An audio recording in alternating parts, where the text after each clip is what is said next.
TTC, and my fellow Dolphins, I'm Dolphignition.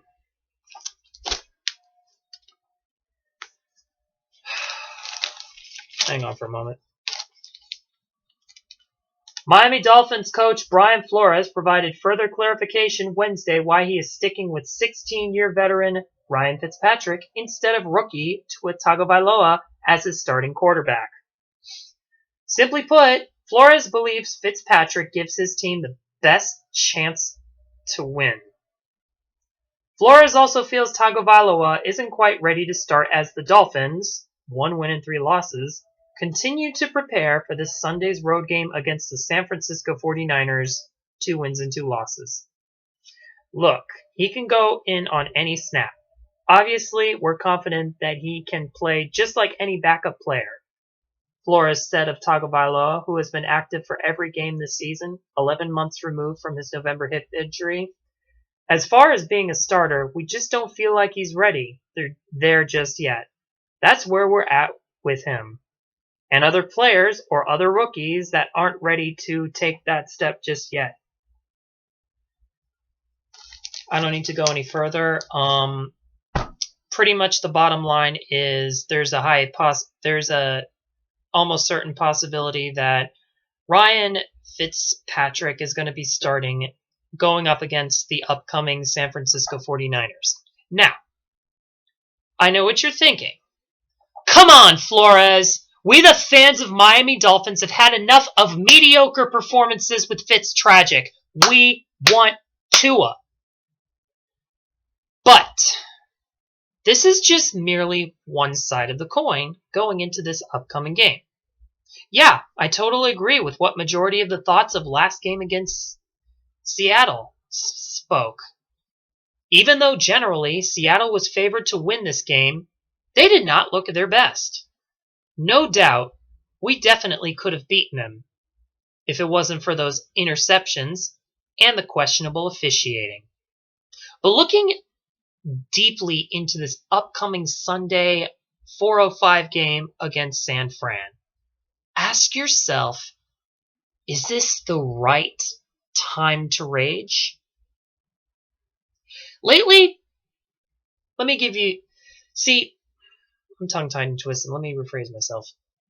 Lately, people have been escaping 49ers games with injuries. That's one argument. Tua won his college championship as backup quarterback that stepped in and won miraculously against Georgia. That's a second argument. A majority of the Niners themselves have not only a lot of injured players, but also their first loss against the Eagles of all teams was because of Nick Mullins, who kind of hints out that he's going to be the starting quarterback for them. So if Fitzpatrick gets injured, Tua could step in and possibly get a W for us. Now, I don't know about the rest of y'all, but for now, at least after San Francisco, I'm going to remain patient. And I will allow that patience to go up in smoke if we performed like we did against Seattle. That's all I have to say going up against this upcoming game. But before I end this video, this is being recorded on the day Nick Foles plays against Tom Brady. Once again, except as the Bears versus the Buccaneers. And I just want to say, good luck, Foles. Show Tom Brady that you own his soul just like Eli. The second thing I want to address is to all the Niner Empire, especially you, CG Bully Dogg. I just got a notification that you made a reply to my recent video before this one saying, let's do a pride bet. And I'm here to let you know that I am standing by my choice not to make a hate week. And believe me, I desperately wanted a taste of the Niner Empire. But the way the cards are dealt on the table, I feel like folding, even though the last card turned over might be the card I need to expose the better hand. Thirdly, shout out to Higuain and Pellegrini for getting that win against New York against the Red Bulls. But I'm kind of disappointed when fans made the vote to cast who was MVP of that game. Higuain was voted the most, simply because of that great kick, when it should have gone to Blaise Matuidi for that epic save. I would have given it to Higuain, but after Philadelphia Union's error, now it merely makes it even with me.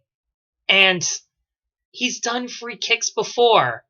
It was a good goal, but I feel like we gave him a whole pie when he should have gotten a cookie. Best of luck to the Marlins, even though I expect us to go down today against the Braves. Best of luck against the Miami Heat, and even though I expect us to walk out of the championship with 1 W. And finally, I'm saving the best for last. Jaylen Knighton, my fellow neighbor. If you're watching this, I know. It's Clemson. But don't be too intimidated. You got this. And even if you don't, I'm sure a valuable lesson will be learned after the game. And the way your squadron has played the last couple of games, recognizing your place in line, sure as hell will not be the lesson. Let's go, Hurricanes. This is Dolphignition. Fins up. And I'm out. And may the better team this upcoming weekend win.